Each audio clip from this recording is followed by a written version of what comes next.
by the numbers. Senior staff who provide us good quality guidance through this are equally in the same position.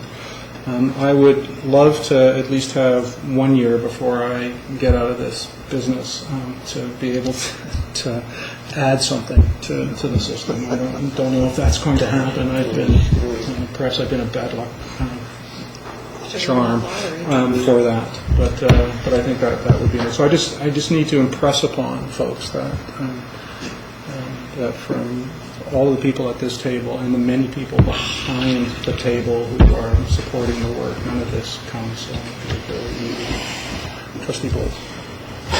Building on what Trustee Coleman has said, and Trustee McDonald, Trustee McDonald and I have been doing some preliminary work on community engagement work, and I think we're going to step this up a bit, but actually we can answer your question, Trustee Weber, about can we start in October. One of the things that we could do, and picking up on what Trustee Coleman is saying, is consult the community, maybe have a forum on public education. I don't know, I haven't got a good handle on what this community thinks about public education, what it thinks about public schools. Maybe some of you have, I don't. But it would sure be a good idea for us to maybe have some kind of a forum on education in October, early to mid-October, and where we bring together the community, not just parents and students, but also service clubs, companies, representatives from the other local governments, and so on. Sit down and what does the Comox Valley think about public education? And maybe come up with some value statements or some principles or some guiding ideas that we then start to incorporate into the budget planning process. And I think that would get a number of birds with one stone. Thank you. Okay, thank you very much. And we'll move to the 15-16 operating budget. In your packages underneath the 4 motions, there's an attachment called Annual Budget 2015-16 Public Document. If you could click on that, please. So if you could scroll down 3 pages, you'll find the Annual Budget Bylaw. And just to point out, this is the legal document that creates the spending authority for the district going into the next fiscal year. So what we need to do is just simply reference it as the Board of Education of School District number 71 Comox Valley Annual Budget Document for 15-16 year. You'll see in point 3 there's an amount of $84,420,582,000. What I'd like you to do, if you could, is scroll down 2 pages further, and it has Statement 2 in the top right-hand corner. Statement 2 is a summary of what comprises this budget. So the largest amount is the operating budget, $74,741,229. There is also a special purpose fund that's included in this bylaw, totaling $5,240,289, and then the capital fund totaling $4,439,064.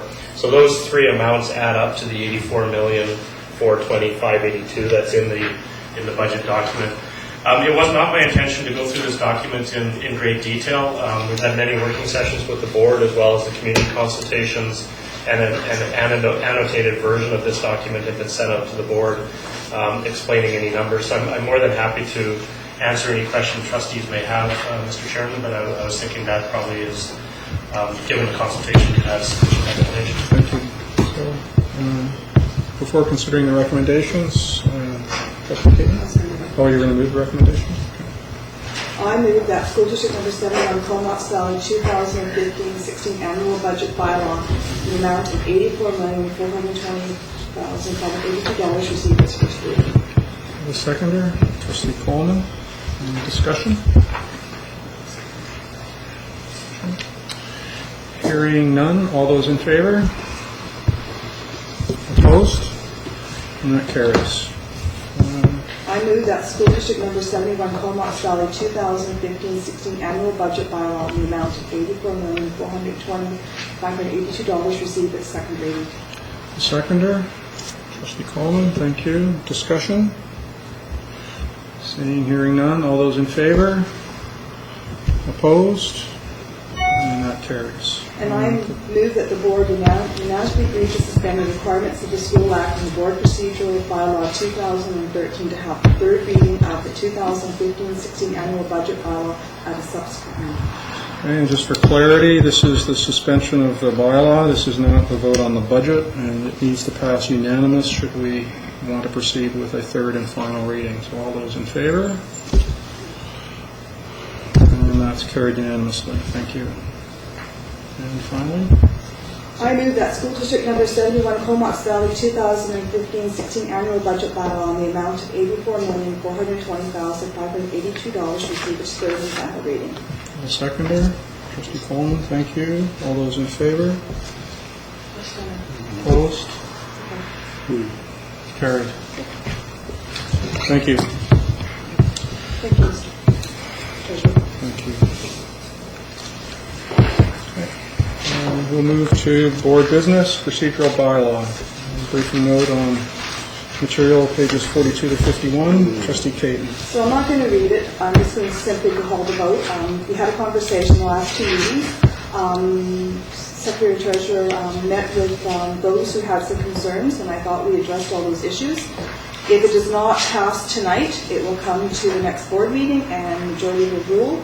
This, I believe, addressed some of the concerns that were brought forward regarding having motions brought to the board table. So I'm just going to proceed with it. So can I just clarify, if it doesn't pass, then it doesn't pass. Well, I think you're referencing if it doesn't pass the third, Yes. or the suspending the procedural bylaw. Okay, just for clarification. All right. Sure. So I move that School District Number 71, Comox Valley Board Procedural Bylaw 2015 receive its first reading. The seconder? Trustee Brown, thank you. Discussion? Okay, no? Just a note, I sent you all an email with some of my concerns about the wording, especially the unanimity required in a number of areas, which I think are basically undemocratic. If you're a simple majority, or even if you're really worried about hasty decisions, having a 2/3 vote on some of these is preferable. The tone of the bylaw tends to restrict or control what happens at this board table, and that's my basic concern in the email that I sent to you people. I feel uncomfortable about the process of agenda setting. I feel uncomfortable about notice of motion. I've never been involved with an organization that operates on this in this way, and I find it really quite uncomfortable. So you have my email, my little rant, and this has been my supplement to it. Okay. And this was the email that was sent yesterday? I believe it was yesterday or the day before. Any further? Oh, Trustee McDonald? Well, I just want to say that I was personally raised some concerns last time about, I felt there was some inconsistency between the beginning session about creating the agenda and then section 6 of the rules. And I do feel like we were able to resolve that, and that there are several options for the opportunity for that democratic process to come through, and I think that it is reflected in the language as it goes now, and I feel like we came to a good resolution on that. I think again, I'm trying to build a rationale in my mind for this approach, and I think there's two parts to it really. One is that I've been a member of organizations that have made hasty decisions which have been very costly in lots of different ways, and so I do understand the need for some careful consideration of issues, and I think the notice of motion approach is one way of accomplishing that. It also, of course, provides time for staff to prepare some information, and the business of the school district is such a complex thing that I'm always a bit reluctant to arrive at an opinion on an issue in front of the board until I've had some time to do some reading. The third element, I think, is one that really goes to the heart of the matter. The board's, the serious business of the board, the sort of stuff we have just dealt with, is done in public for good reason. And I think the public needs to have some advance notice when the board is taking up an issue. And we have some calendar issues, for example. And I would be very, very concerned if we were to suddenly raise a significant calendar issue in a board meeting and resolve it.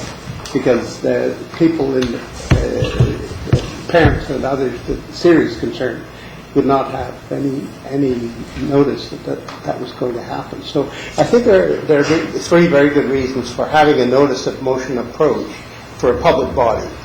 For different kinds of organizations, not so much. But I mean, we're spending $84 million of other people's money. So due deliberation seems to me to be the heart of the matter. So I certainly support the motion in principle. Whether I'm entirely satisfied with the wording, I have some cavils about that. But we can address that later. So I would sooner deal with the essential principle here, and if we have problems with the wording, we can fix that later.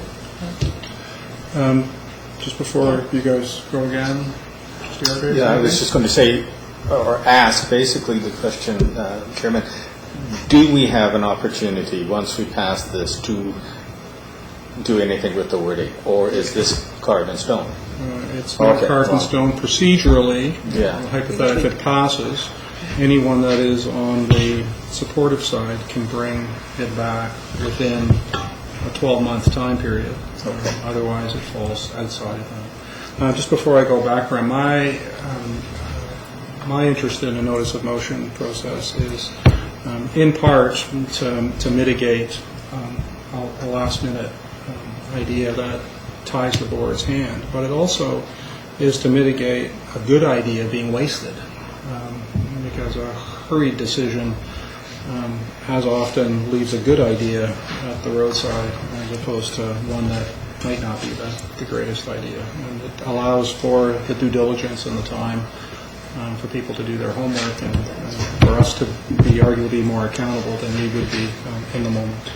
Trustee Bolt, and then... Okay. In terms of process, if we pass this, if I vote for this, I can, within the next little while, come back with an amendment. If I vote against it, I can't do that. Is that correct? You couldn't, but somebody else in the affirmative could. And again, I think my opinion with board bylaws, we need to operate in a spirit of collegiality around that. So I think folks need to vote how they feel is right, and I would certainly think that if you were opposed at this point and it were to pass and you were to signal down the road that you'd like to work on some language, I would assume that there would be somebody who was on the yes side, as it were, to support that. But that's up to you. Sorry. I wanted to speak a bit about that spirit and why we're doing this. And part of it is that, we're putting in language that talks about a preference for notice of motion and the advance notice, the time to think about it, get background information, give some thought. But there are a number of other things, like a proposal to write a letter, or where a trustee feels that there is something important they would like to talk about, and that they would like to add it to the agenda. With a unanimous consent, it can be added for conversation. It may not lead to a vote at all, or it might be defeated in a vote. But I feel that I would like to honor the rest of you. If you think there's something important that we should talk about that was missed in agenda, I'll support that conversation, and that you would support me. So we have a provision that lets that happen, and doesn't mean it's going to get passed just because it is added. But we also have a preference stated about how we can work most effectively in some of the more substantial things. So I feel it's a reasonable balance in that. Sheila said exactly what I was going to say. All right. Thank you, Sheila. So on the motion, First motion, all those in favor? Opposed? And that's carried. So I move that school district number 71 Comox Valley Board Procedure Bylaw 2015 receive its second reading. Seconder, trustee Hargraves, thank you. Any discussion? Hearing, seeing none, all those in favor? Opposed? And that carries. So I move that the board unanimously agree to suspend the requirements of the School Act and the Board's Procedure Bylaw 2013 to have a third reading of the Board's Procedure Bylaw 2015 and subsequent reading. Seconder, trustee Hargraves, thank you. All those in favor? And that's carried unanimously. And we go to the third reading. I move that school district number 71 Comox Valley Board Procedure Bylaw 2015 receive its third and final reading. Seconder, trustee Coleman, thank you. Any last minute discussion? Hearing, seeing none, all those in favor? Opposed?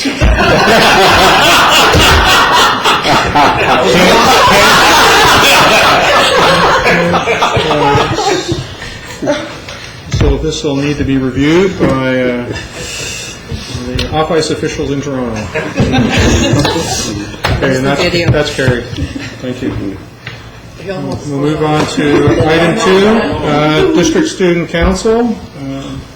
Peter Coleman had previously brought forward a notice of motion, and we have the motion before us. Trustee Coleman. The ongoing members of, or at least the members of the previous board will remember that we've had each spring a lunch with members of the graduating class, and we did that for our own information as a kind of exit interview system. And personally, I've been participating in exit interviews at Vanier each year as well. So I've had, we have had, and I personally have had lots of opportunities to talk to members of the graduating class, and that's an interesting insight into the state of student opinion. But these are folks on their way out, and I think we need a broader base for any serious consultation, and the broader base, it seems to me, ought to come about through something like a district student council. I don't want to go into detail, and I frankly don't have a detailed proposal. I wanted to make sure that members of the board were interested in pursuing this before I put a lot of time and effort, and with the marathon of meetings, I haven't had the time anyway. But if the board approves this, then I would be delighted to consult with the senior educators and bring back a specific proposal for the next meeting. So, You want to make the motion? I would like to move the motion. Okay, thank you. Discussion? I think it's a great idea, but we already have in the district, this is where I want to have some clarification on this one here. We already have a Aboriginal student district council. And when I see that a district student council, I'm concerned that you can put just to one. And since we've already have, we have the 3 high schools have their student council, and we have a district student council, I just don't want to limit it. So just some clarification is, are we limited to a district council, or are we going to have a combination? That's what my concern is. I don't want to limit it just to one group. If I could clarify that for you, that in terms of maybe a misunderstanding about the Aboriginal District Student Council. So that is, that student council is open to Aboriginal students, and they focus on Aboriginal student issues. They would be invited to join a district student council and provide that perspective, but the issues that would be discussed, and I would hope that the board would consider consulting students about, would be broad. They would include all kinds of things. Some of it around it would be part of Aboriginal education sometimes, but it would be broader than that. So they don't compete with each other.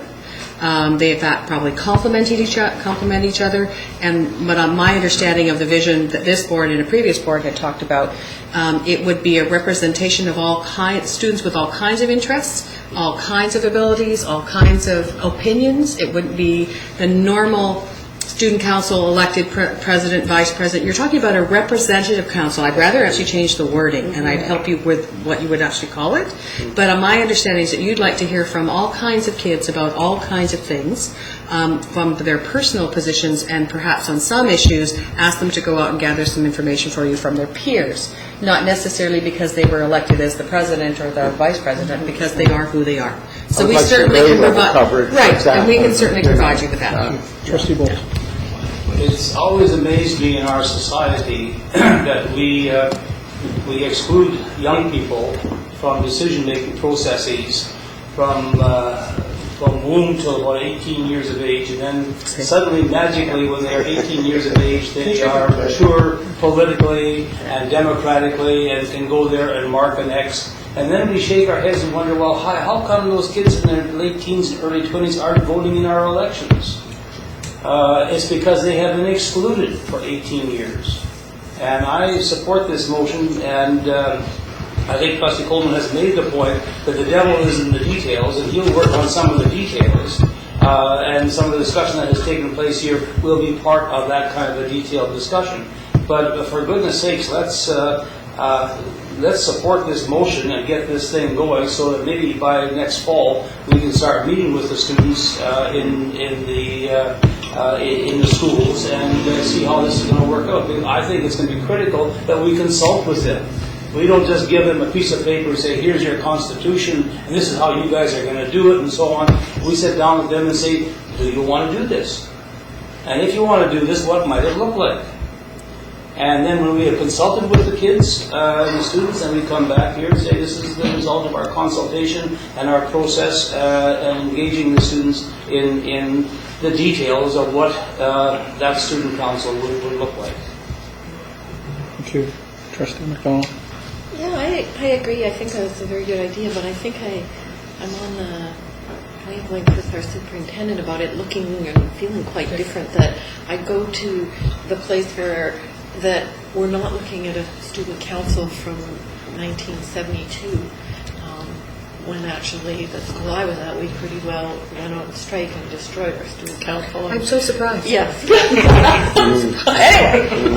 that actually it's got to be a place where, it's not about the young politicians in training, and it's about a place for student voice. So whatever it is, it's about figuring out how do we engage and create opportunities for student voice to be heard in the district, and that whatever comes from that is a place where a lot of different voices are heard and manifested, and then we sincerely ask those questions about how do we want to hear it, and how are we going to take what we hear into our deliberations and our decision making. So it could be a pretty interesting process and pretty different and quite exciting. Before I go back to you, Ian, anything? Vicki? Good? Okay. So I will support this motion if it doesn't go to the traditional council that I think of the student council, where the peers vote for the president and vice president. I think it's really important, as to what Sheila alluded to, that we look at incorporating the student voice of all our students. And there's many students out there that are not proactive. You have to go there and grab them and include them that way. So I would agree, if that is the direction that we will go, I think it's a very worthwhile way to work on it. So if that's the way you're going to go, then I will support this motion. If that's how you can look towards it, that leading towards that. So just procedurally, what you're saying kind of rewrites the motion and narrows it down in a way. I think the motion, if the motion passes, and I suspect that it will, it really then requires a next step anyway. And I would presuppose that there would be options that would be looked at in consultation, very much as described. My question, you referenced at the next, bringing to the next board meeting. I think that would be rushing it. So don't feel, from my standpoint, that you need to have it here for June. I'm going to take the time that is needed. And to support you with the time, will you be open to other trustees who perhaps have interest to work collaboratively with you, and can they just contact you and Absolutely. see that? Yeah. Okay. When I say I would bring something to the next board meeting, I don't assume that would necessarily be a finished document by any means. And I do take the point that it's important to get started on this. But we, like everything else in the startup phase, you make some missteps. And we will learn from the first year of experience. But as Trustee Paul says, I really would like to get going quickly in the fall with this. We are going to have decisions coming up quite soon in the fall that to have a consultation with students, with secondary school students. I would limit it to secondary school, for example. I think it would be very useful. Okay. So on, If we do something like some kind of consultation in October, that would be a critical time to make sure there are students there from our schools who are participating, so that we have students and teachers and parents and community members sitting at the same table and participating in the process. And we might, horror of horrors, we might decide even that someday we should have a student trustee sitting at this table. thank you. So the recommendation has been moved and seconded, so we'll call for the vote. All those in favor? And that carries. Thank you very much. Thank you, Trustee Coleman. Moving on to Cumberland Community Schools K-9 campus. Trustee. Superintendent Elwood. Some of you will remember that not very long ago, there was a similar briefing note in front of you as part of the evolution of the K-9 campus in Cumberland. Cumberland was asking for you to endorse their change of name to Cumberland Community School. That all of the naming requirements under Policy 8002, the Management Regulation 1, have been met in this case as well. There's been consultation both at the school level and within the community. The attachments that are part of the briefing note speak to a basic chronology of how that has all occurred. What I have in front of you is a briefing note that asks that the Board of Education endorse the naming of the former Cumberland Junior Building to be the Beaufort Building. They have a need to name their buildings, and you would understand this combined campus piece. So even though it's got a collective name as a school, it's to function. It's helpful for them to have their buildings named, and that the policy that manages that is the same as the naming of schools. So they're asking your consideration of endorsing the Cumberland Junior Building, what we know as the Cumberland Junior Building, to be called the Beaufort Building, and it's the 100 Building. The former Cumberland Elementary School Building to be the Strathcona Building, the 200 Building, and that the former Medical Center Building to become the Perseverance Building, named for Perseverance Creek, which is the 300 Building. They've gone through the process. I'm confident that they've done due diligence around that. The community was participating. Students had a big role to play in that, and these are the names that they're asking you to endorse so they can move one step further in their evolution as a combined campus. So maybe the trustee from Cumberland. Yep, I participated in the whole process that's laid out for you there. And we had good participation from the school community. And we brainstormed names and came up with mountains and rivers and all kinds of other things. And these were the top picks. Would you like to make the motion? Absolutely. Thanks. I'll second. Thank you. Discussion? Trustee McMullen? This is going to really not reflect well on me, but I am going to be driven mad by the idea of the Perseverance Building, because everybody calls it Perseverance, and it's actually Perseverance. Yeah.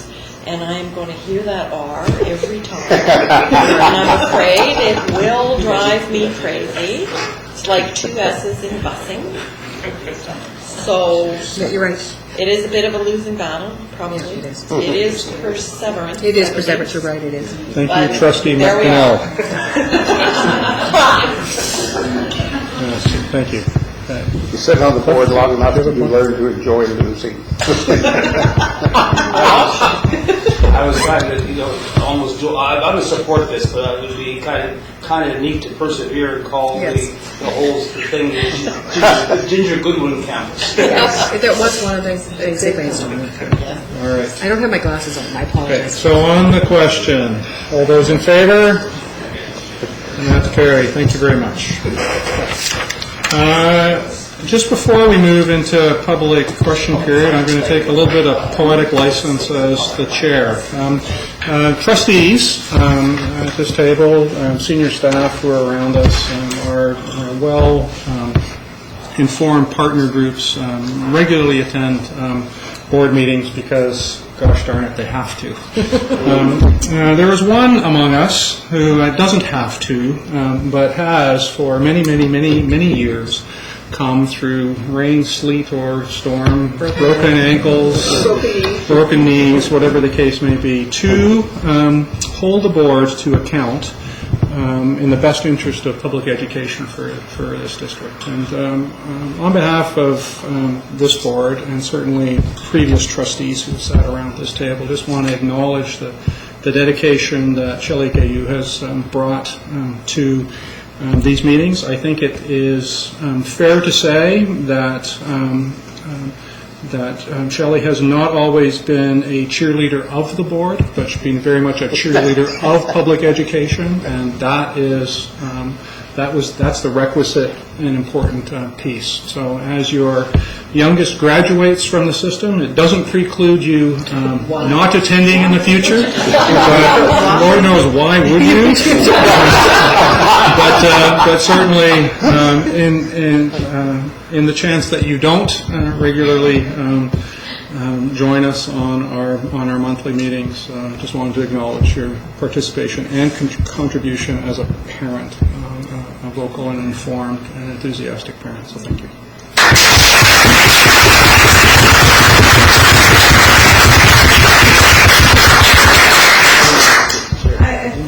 If you would indulge me, I would like to also thank the Comox Valley education system. I have always felt able to come and talk to any of you. I've always felt part of the process. You've let my daughter speak at a board meeting. You ought to see her go, now that was a mistake. It's been interesting. If my son's graduating, my kids, their outlet in school was through athletics. And that was the thing that got them there, kept them there, the memories. They've been blessed between the two of them, have participated in 5 provincials. It is something that they still talk about, they still feel engaged in that, they're still connected with, my daughter having graduated 2 years ago, still connected with some of her teachers. It was the best experience. I couldn't have asked for a better schooling experience for my children. And I just want to thank everybody for that. They've had teachers, even when we've had a couple rough spots, they were definite learning moments for my kids, and they learned from those experiences and learned how to handle them better. And the time that they've spent with their athletics, we have had some of the best coaches. Some of them have spent more time with my family than they have theirs during their designated season of sport of choice. These are phenomenal human beings who are volunteering their time to spend overnight trips with these kids. And especially for, I call them my boys, because once mine, always mine. And the group of boys that my son's gone through school with, some of them have been challenging. And what some of these coaches have done, especially for the boys, they didn't just look after kids, they helped raise young men. And how some of them have turned out. And even, my son fortunately has a very supportive family, but honestly, those male figures in his life have made a huge difference in who he is today. And I intend on thanking all of them personally, but the whole public school system has been wonderful for my kids. And my daughter had Paul Berry, and she was the first class he ever brought the People Savers course in for, and she still has her certificate that she includes with all her stuff. I took this. And so it's things like that that still stick with my kids, and those people will always be important, and I'll forever be indebted to the Comox Valley school system, because I couldn't have asked for a better experience for my family. Thank you. Thank you. So as a final courtesy, do you have a question? It could be the question of the year. All right. Thanks. Questions? Some of you know me as a science teacher at GP Vanier, and I really appreciate the fact that you're talking about consultation for future budget situations.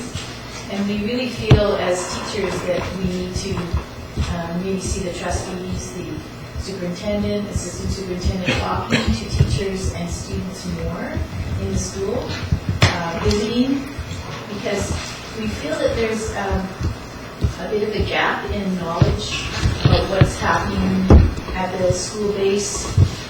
There's some special programs that you're probably involved in or well aware of, but the regular science program, we had to ask for special meetings to talk to trustees. And my concern is that I'm not sure what the board has decided regarding the senior science lab support position, the subsidy. I know that schools will not be able to afford that subsidy, or to cover the whole subsidy. I'm concerned about what's going to happen in the science programs. So just that's my question. So What has happened? what has happened to it in terms of funding for that position is not included in the go-forward budget. Hopefully you'll be able to consult with us next year and see what's happened after not supporting it. I think as with from every year to every year, we need to be open to, and we being the inclusive of trustees, senior management, as well as school-based leadership, is to look at what worked and what didn't work, what the intended consequences were, unintended, and we will start from scratch again next year. Thank you. Hi, Ross Mandan, the Vice President.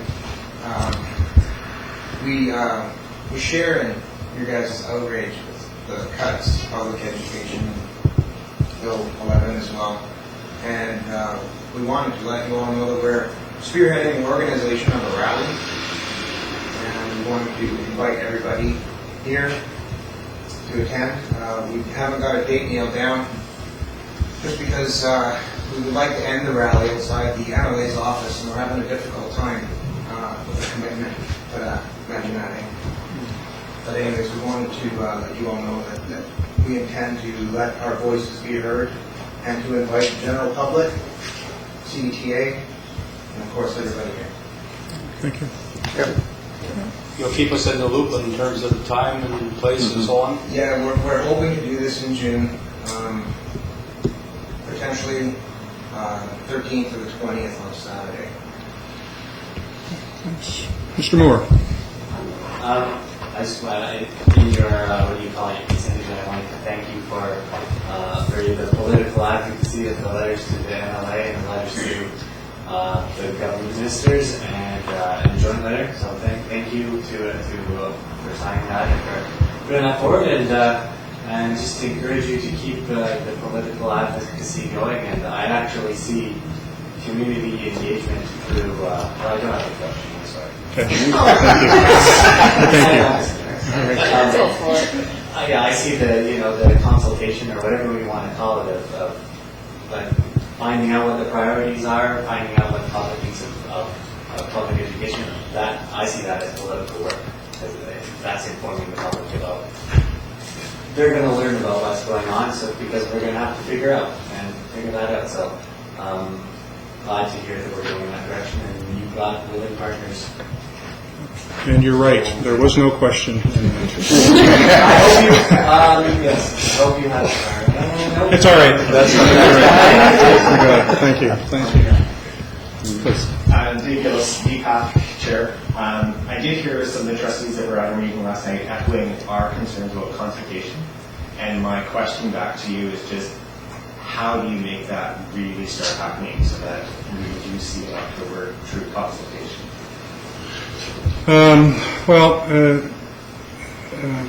If it was easy, we probably would have had it nailed down years and years ago. I think the first, and somewhat articulated by trustees, is to really identify what do we mean by consultation and what does meaningful consultation look like. Consultation at its core is an opportunity to have your views and opinions heard and considered.